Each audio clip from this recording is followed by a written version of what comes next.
Hello, I'm David Hughes. Welcome to Your Perfect Body, the podcast of the Esoteric Teaching Community.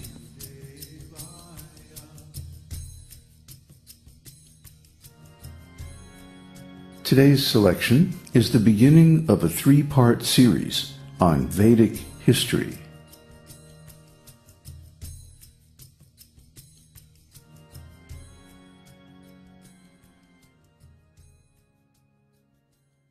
There are as many versions of ancient history as there are cultures and historians. However, none of them record events older than about 5,000 years ago. Vedic history goes far back beyond 5,000 years, but due to the disinformation campaign I mentioned yesterday, it is not accepted as history, but instead branded mythology. Anyone who writes about Vedic history as factual cannot get published by the mainstream book industry or be taken seriously by the academic establishment. It is simply a closed subject due to government control and covert economic manipulation of the media. So, what really did happen in the ancient past? The British fabricated a whole phony history of India and her people. The Aryan invasion theory, so common in Western books on comparative religion and archaeology, is simply conjecture. There is no hard evidence to support it. The real story of India's history is in the Vedic literature. You can also read Forbidden Archaeology, The Hidden History of the Human Race by my colleagues Richard Thompson and Michael Cremo.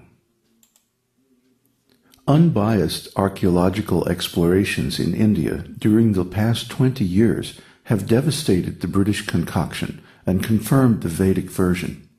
Nevertheless, you will not see this information in textbooks on comparative religion and Asian culture. It has been suppressed along with so much of the Vedic truth. Would you like to know the real truth about the history of India and our planet? What follows is the factual history of the universe according to the Vedic literature. You will find in it a convincing explanation for many puzzling facts in the history of the world. It also helps explain the cause of the disinformation about the Vedic culture and the real cause of the program of cultural imperialism that seems determined to corrupt and destroy all native cultures in the world and wipe out any trace of actual spiritual truth. The Vedic story of creation. From time to time, in the eternal unlimited spiritual world, a dark cloud covers part of the self-effulgent spiritual sky. This cloud is the total material creation, and its quality of consciousness is nescience, darkness, ignorance, or forgetfulness.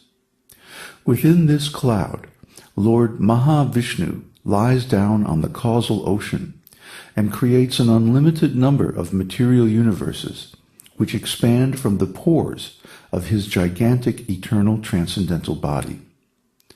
Within each universe are the unmanifest dimensions, time, space, and material ingredients for an unlimited number of galaxies, stars, and planets, each full of variegated life forms undergoing samsara, the endless round of birth, growth, hard work, suffering, disease, old age, and death that characterizes material existence.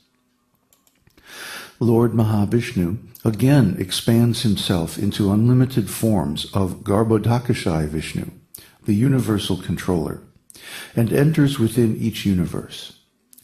Inside the universe, Lord Brahma, the first created being, is born in a lotus flower that grows from the navel of Garbhodakashayi Vishnu. Lord Brahma fashions the unmanifest material ingredients created by Lord Vishnu into the planetary systems and other material manifestations, including the various species of life on different levels of planetary systems, using transcendental sound vibration, Shabda Brahman. The planetary systems are divided into three classes: hellish planets, earthly planets, and heavenly planets. The living beings, or spirit souls, in the universe transmigrate endlessly from one type of material body, planet, and living condition to another, based on their desire, activities, and the resulting karma.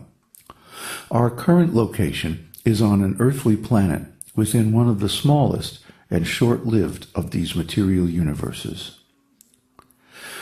To save the living beings from the suffering of material existence and make it possible for them to attain liberation from samsara, the all-compassionate Lord Mahavishnu expands the Vedic literature from his breathing. Veda means knowledge, and the Vedic literature contains all the knowledge the living beings require to solve all the problems of material existence and return back to their original home, the spiritual world, where they can be happy eternally. Lord Vishnu reveals this transcendental knowledge to Lord Brahma, making him the first Vaishnava, son or disciple of Vishnu. Lord Brahma passes the Vedic knowledge to his sons and disciples, and by their mercy they pass it down further for the spiritual benefit of all the living entities in the material universe. This is the origin of the esoteric teaching. There are 4 authorized lineages of Vedic knowledge in this universe. One descends from Lord Brahma and is the disciplic lineage that we are initiated into. Another descends from Lord Shiva, the third from the 4 Kumaras, the mental sons of Lord Brahma, and a fourth from Goddess Lakshmi, the eternal consort of Lord Vishnu. We discussed these 4 authorized Vedic lineages in an earlier post. The Vedic wisdom is passed down by these 4 lineages, which are maintained for the duration of the universal creation to enlighten and protect the living entities. According to the Vedic wisdom, there are 4 historical ages, or yugas, in each historical cycle.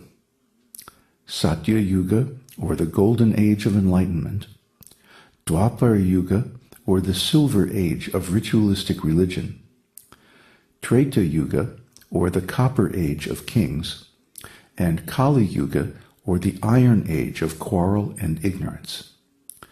These 4 yugas repeat in a cycle for the entire duration of the material universe. Satya Yuga lasts 3,456,000 years.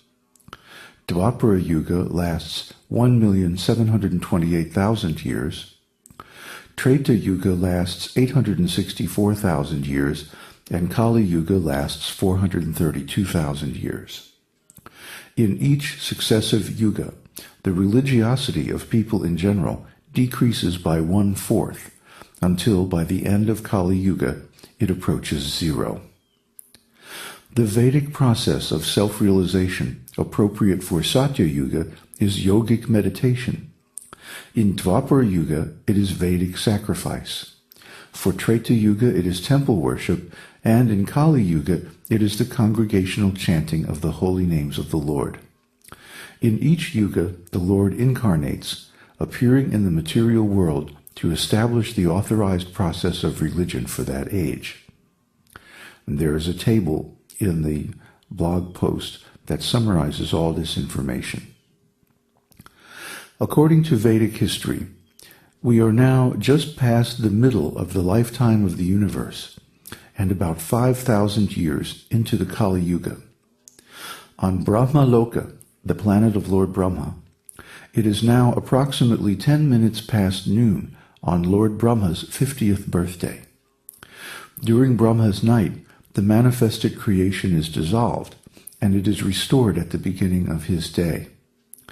In the Bhagavad Gita, we learn that the duration of one day on the Brahmaloka planet is calculated to be 1,000 yuga cycles, or 4,300,000 years times 1,000, or 4,300,000,000 solar years. Brahma lives for 100 of his years, so the total duration of the universe is 1.5 times 10 to the 14th Earth years. Scientists speculate that the Big Bang happened a few billion years ago, so that correlates well with the dawn of Brahma's day on the Vedic timescale. This description summarizes a field of knowledge called Brahma Vidya, or the history of the universe from the perspective